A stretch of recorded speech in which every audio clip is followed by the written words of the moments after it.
I've been such a pain in my ass all day. Where are the hostages? Where are the hostages?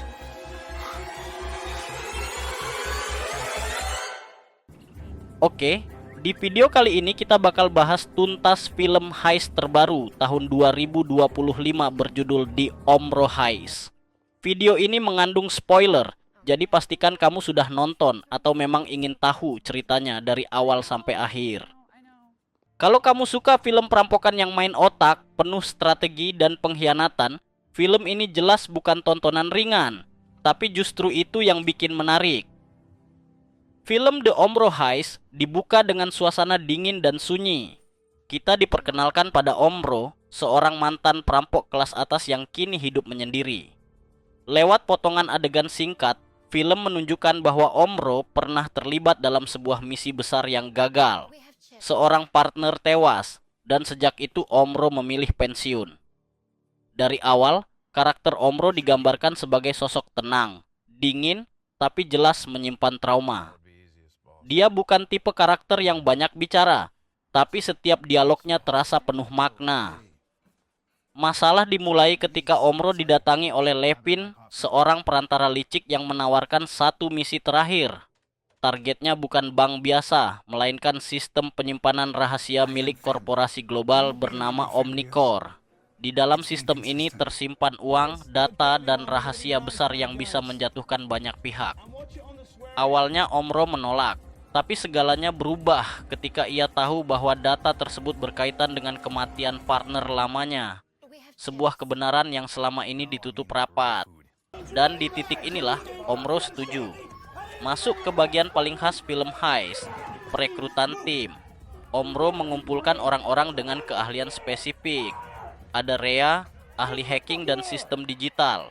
KD, mantan tentara yang bertugas di lapangan. Milo, spesialis logistik dan penyamaran. Dan terakhir Evan, anggota baru yang terlihat tenang, terlalu rapi, dan terlalu misterius.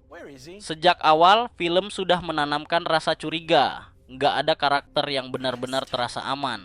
Tatapan, gestur, dan dialog pendek jadi petunjuk bahwa pengkhianatan hanya soal waktu.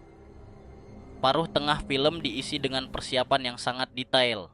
Pemetaan gedung, simulasi waktu, jalur masuk dan keluar, hingga rencana cadangan yang berlapis-lapis. Disinilah The Omro Heist terasa berbeda. Film ini lebih fokus ke ketegangan mental, bukan aksi berisik. Semua terlihat rapi, dingin, dan terukur. Penonton dibuat percaya bahwa Omro sudah menghitung semuanya. Tapi justru karena itu, kita mulai bertanya, apa benar rencana sesempurna ini nggak punya celah? Saat perampokan dimulai, semuanya berjalan mulus. Tim masuk sesuai jadwal. Sistem berhasil ditembus. Dan target utama hampir tercapai. Sampai akhirnya, alarm internal aktif. Yang bikin panik ini bukan kesalahan teknis. Sistem dibuka dari dalam tim sendiri. Kepercayaan langsung runtuh. Rencana cadangan dipakai lebih cepat dari seharusnya, dan situasi berubah jadi saling curiga. Twist besar terungkap ketika Evan ternyata adalah agen bayangan Omnicore yang sengaja menyusup. Tapi film belum selesai dengan kejutan. Levin, orang yang merekrut Omro, ternyata juga bermain di dua sisi. Ia menjual informasi ke Omnicore dan pihak lain demi keuntungan pribadi. Di titik inilah film menunjukkan kartu terbaiknya. Omro ternyata sudah memprediksi pengkhianatan sejak awal. Data yang dicuri bukan versi asli. Uang yang diambil hanyalah umpan. Sementara data sebenarnya sudah diam-diam disebar ke publik. Skandal Omnicore terbongkar. Kematian partner Omro terungkap sebagai hasil konspirasi korporasi. Levin akhirnya ditangkap. Evan terjebak oleh sistem yang ia gunakan sendiri. Film ditutup dengan cara yang tenang. Tidak ada ledakan besar. Tidak ada perayaan. Omro memilih menghilang sekali lagi. Tapi kali ini dengan masa lalu yang akhirnya selesai.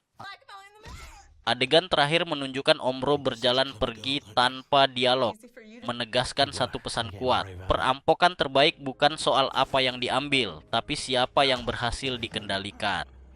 Secara keseluruhan, The Omro Heist adalah film heist yang cerdas, dingin, dan penuh lapisan cerita.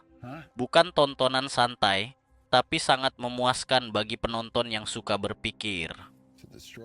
Kalau kamu penggemar film perampokan dengan twist dan permainan psikologis, film ini wajib kamu tonton. Kalau menurut kamu, siapa karakter paling berbahaya di film ini? Tulis pendapat kamu di kolom komentar. Jangan lupa like, share, dan subscribe. Sampai ketemu di video berikutnya.